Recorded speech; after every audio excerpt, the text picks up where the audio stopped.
Let's see if we did Oh, wake we up. didn't do wake up. We didn't do wake up? Mm-mm. Let me just make sure. I don't think we did. Because it doesn't sound familiar. I'm shot.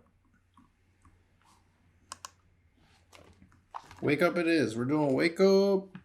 No, change it to wake up.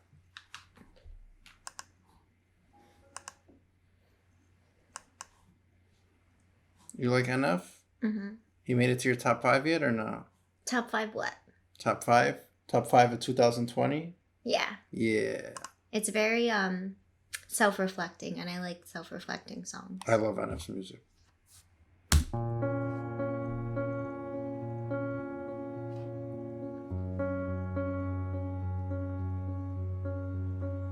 You spend your life in a dream that you can't escape.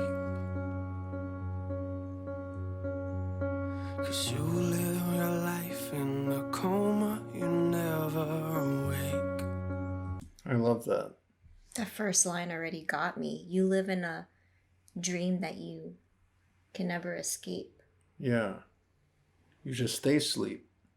And just like the also this idea of like having an expectation of how your life is supposed to be instead of kind of like writing it out. Yeah. I think too you can also think about it in a way where it's like society sets like these parameters, this box that it kind of puts you in. And like you think you have to be in this box when you can actually escape it.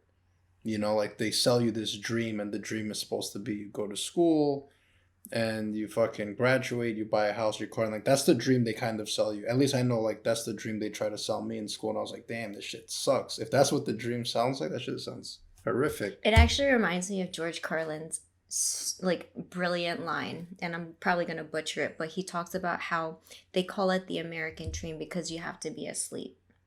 Yeah. You definitely paraphrased that. Yeah, I did. I Sounds a lot was missing different. something. Yo, she looks just like Ricky Lake. Oh my god, no she doesn't. Yeah. 'Cause you live your life in a coma, you never awake. If you'd open your eyes, then maybe you'd see what's at stake. That piano's hard too. I love when NF sings. Yeah. And maybe you'd see what's at stake. You're sleeping. You're sleeping. You make a lot of money and you live in a mansion and pretty much got everything that you could ever imagine. But you feel like even though you got everything in the world, you got nothing. So what you do then is you start going backwards. You run in a direction and you looking for something that isn't real. No, you know it's that you just gotta have it. What you doing is sleeping and thinking that you're awakening not. And the problem is that you don't know what you're after. So you put everything that you have into what you do, hoping that one day maybe you don't have to feel like you're empty. But Yo. That fucking violin. But like the shit he just said about like you do what you do every day. Fuck, god damn Let's it. play it back because I actually missed it. So you put everything that you have into what you do, hoping that one day maybe you don't have to feel like you're empty. But that's Like you don't feel empty, so you do everything. God damn it. So bad at memorizing, but basically saying like you do everything that you do so one day you don't feel empty. Yeah. You know, it's like it reminds me of like the work that we put in to do something. Like it kind of fills that void, but it really fucking doesn't. It just kind of we kind of escape that void for a little bit because our mind is focused on something else. Yeah, and he kind of touches on the fact that it just doesn't last, right? Shit, NF could be a fucking a counselor, yo. No, he would be a great one just Yeah. because like he's been on that seat where like he's going to therapy. Like he can definitely Yeah, he's provide definitely therapy too. a motivational speaker in his own right. Like, you know what I mean? He just does it in the form of music. And I think That's that's how I see why people love his music because it's very motivational. Yeah. And it's very insightful. Yeah. so you put everything that you have into what you do, hoping that one one day maybe you don't have to feel like you're empty. But as you get older, a lot of weight in your shoulders is getting heavy. Then you look back and you start to regret things. You only get one life, and every time you look into yours, you feel like everything you have is a waste. And the problem and the reason you can never feel a hole in your life is because you were never awake. You spend your life in a dream that you can't escape. 'Cause you live your life in a coma, you never awake. Even the scene, like, I think he had the best image of like what would happen to someone if they felt this way listening to this song. Like, I would imagine like someone literally in a bathtub just trying to de-stress and trying to like escape all their problems by being soaked in a bathtub. Because like I can remember me feeling really low and just like wanting to just take a bath. And I think it's a very common thing for people to do too when they're super stressed. And so when he captures this scene with this woman being in a bathtub, it's so real. Yeah. You know, it definitely is. And I just think about like everything we do, like you chase shit. Like whatever your goal is, whether it's like for materialistic shit or just financial gain, whatever it is. Like we chase this shit, and then sometimes once you reach these goals, you kind of go back to where you were when you started the goal, where you thought like, you know, when you think you're going to reach something, then you reach and you're kind of like still dissatisfied. You're not really content, or if you are content, it's only for a short period of time. Where like he depicts this woman in a big ass house, a mansion, someone that from the outside looks like they have everything that they want out of life, but still not satisfied. Yeah, I like his line about how you try to fill this void, but you can't because it's a dream. Yeah, it makes me think of The Matrix too, weirdly. Coma, you never awake.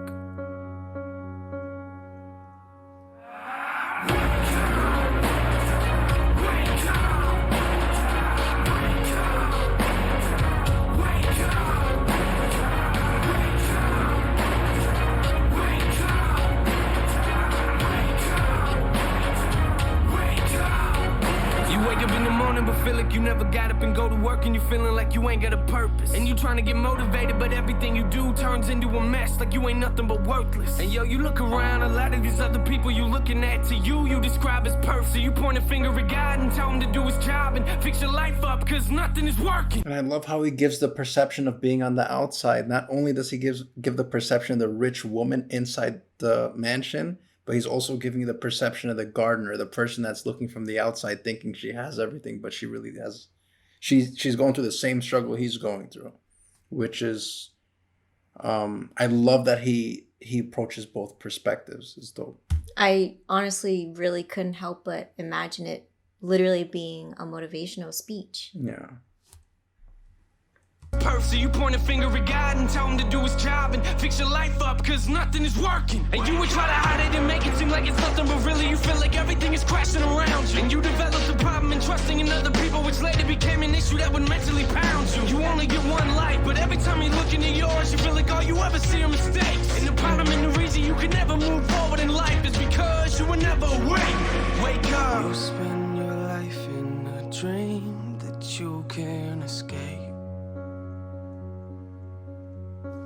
Oh my god, I know that feeling of being in a fucking hoopty and that shit don't fucking drive. That shit's so fucking frustrating. I actually love the compare and contrast of the rich woman who has the family and a mansion and like the really expensive house, and she's unhappy. And then him, he's also unhappy, and he's in like a small apartment in, you know, a hoopty, and he's like stressed out too. Yeah. Like we all have our problems regardless what it looks like from the outside. Yeah, and the funny thing is he could be in her shoes and then still be exactly the same type of stressed out. Perhaps even more. You know, because you have more shit. Like, it's funny, it reminds me of like what Elon Musk said, where he started to like get rid of a lot of his possessions, his houses and shit. And like he didn't have to, he has so much money. And Yeah. and Joe Rogan was like, why are you doing that? Like, why are you getting rid of your possessions? And he was like, it's just because it weighs me down. And like, I've never heard that perspective before, where it's like, it's literally weighing you down, so you're letting go of your possessions. It's crazy. And also, I don't know if you noticed, but like in the mansion, it almost looked empty in this big house versus his little apartment or his little house. Like there was just so much shit in the kitchen. It's so full, right? Yeah, it's ironic. Wake up. You spend your life in a dream that you can't escape. 'Cause you live your life in a coma, you never awake.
Damn.